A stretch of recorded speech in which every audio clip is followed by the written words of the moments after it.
खुलुमबाय नोंथांमोनखौ फुंबिलिनि गोसो गोथारै बरायबाय।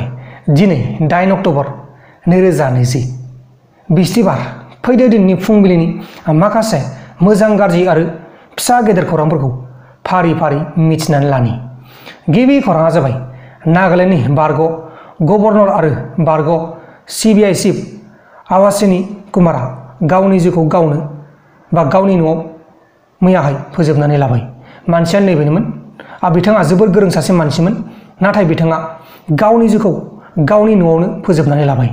बिथाङा मा जाहोननि थाखाय गावनि जिउखौ फोजोबनानै लाखो बेखौ दासिमबो फोरमायनाय जायाखै।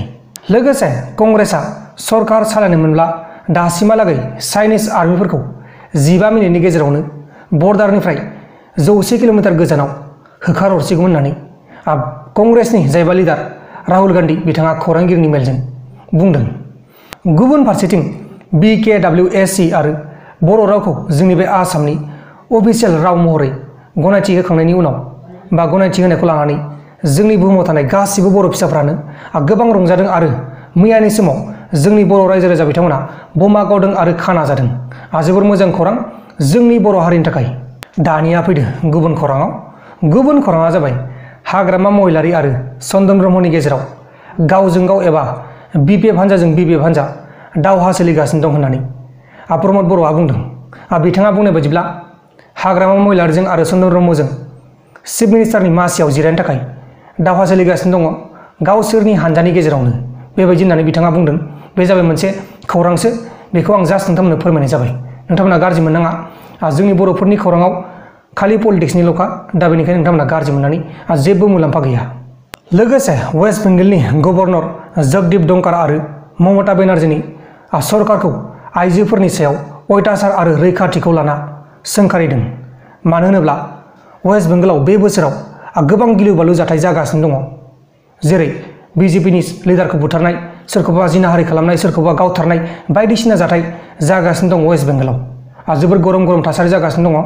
गुबुन खौराङा जाबाय जम्मु एन्ड काश्मीरनि गान्दारबाल जिल्लानि BJPनि भाइस प्रेसिडेन्ट गुलाम कवाद्रीनि सायाव उदखारिफोरा एटेक खालामनायाव सासे पार्सनेल सिकिउरिटि गार्डआ थैनांगौ जायो आरो सासे उदखारिनि जिउ गोमायो।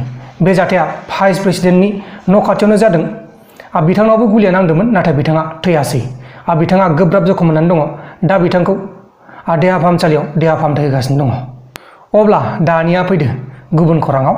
गुबुन खौराङा जाबाय वेस्ट बेंगलनि महनपुर कलकातानिफ्राय 50 किल'मिटार गोजानाव सिनियर BJPनि बुंथिगिरि आरो MLA सामिक भट्टाचार्यखौ साउथ 24 पारागान्सआव थांबाय थानाय समाव 200सो मानसिफ्रा एटेक खालामनानै बिसोरनि मबाइल आरो मानि बेगखौ फैसा बेगखौ लुथिनानै लांदों होननानै खौरांगिरिनि मेलजों बिथांमोना फोरमायदों। लोगोसे मिज'रामनि राजथावनि आइजलनि दिमाबाग ओनसोलाव हा गुगानानै 2 बिल्डिं, गंसे बास आरो गंसे गारिया सिलिंखार जाबाय होननानै खौराङाव फोसावनाय जादों। माने मैयाहाय मिज'रामनि राजथावनि आइजलाव हा गुगानाय जादोंमोन। हा गुगानानै माखासे माल बुस्थुफोरा सिलिंखार जाबाय। गुबुन खौराङा जाबाय बम्बाइ हाइकर्टआ सुशांत सिंह राजपुतनि केसआव हमजानाय जायबा एक्ट्रेस रिया चक्रवर्ती बिथांनो बेल होबाय। नाथाय रियानि फंबाय जायबा सामिक चक्रवर्ती बिनि बेलखौ रिजेक्ट खालामनाय जाबाय। रियाया बेलनि थाखाय कर्टआव गावनि पासपर्ट आरो 1 लाख रां जमा होनांबाय। बेल मोनदोंब्लाबो रिया चक्रवर्तीया इन्डियानि बायजोआव थांनो मोननाय नङा। दा बेनिखायनो बेनि पासपर्टखौ बम्बाइ हाइकर्टआ लाखिनानै दोनदों।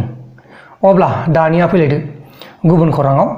गुबुन खौराङा जाबाय नोंथांमोननो लकेल दाउ नांगौ नामा? लकेल दाउ नांगौबा नैबे नाम्बाराव फन खालामबानो जाबाय। बिथाङा चिरां जिल्लानि बेंटल बाटाबारि गामिनि। बिथाङा लकेल दाउनि फार्म खुलिदों।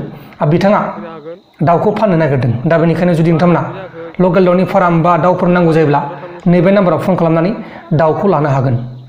लोगोसे ADGP GP सिंहनि दैदेननायाव आसाम पुलिस स्केमनि दायनिगिरि DIG PK दत्त बिनि फिसाला आरो बिजामादैखौ नेपाल बर्डारनि काकरबिटा ओनसोलनिफ्राय हमना लाबोना गुवाहाटीनि उलुबारि CID अफिसाव दोननाय जाबाय आरो बिसोरखौ माखासे सोंथि सोंगासिनो दङ।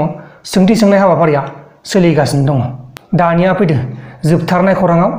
जोबथारनाय खौराङानो जाहैबाय रौता ITI आव BVox बेचलर भकेसनेलनि एडमिशन सोलिगासिनो दङ बोसोरथामनि कर्स माने डिग्री कर्सफोरनि मुङानो जाहैबाय इलेक्ट्रिकेल सिस्टेम मेंटेनेंस आरो अट'मबाइल नोंथांमोना जुदि एडमिशन लानो गोसो दं नैबे नाम्बाराव फन खालामबानो जाबाय आरो नङाब्ला गाहायाव मोनसे भिडिअनि लिंक दं बै भिडिअखौ थांनानै नोंथांमोना नायबानो जाबाय आरो लोगोफोर दिनैनि फुंबिलिनि रादाबफोरा बेखिनिल'मोन जुदि नोंथांमोना आंनि बे भिडिअखौ मोजां मोनदों अब्ला भिडिअखौ शेयार खालाम नोंथांनि लोगोनो दाहाय बेलासियाव मोनसे रादाब फैगासिनो दं बेलासिनि रादाब नोंथांमोना नायबानो जाबाय आरो जुदि दासिमबो नोंथांमोना आंनि बे प्रान्जल नार्जारि इउटुब चेनेलखौ साबस्क्राइब खालामाखै अब्ला माखौथ' मोखां नायबाय दङ साबस्क्राइब खालामदो सानफ्रामबो नोंथांमोना आंनि भिडिअखौ नुबाय थागोन बाय बाय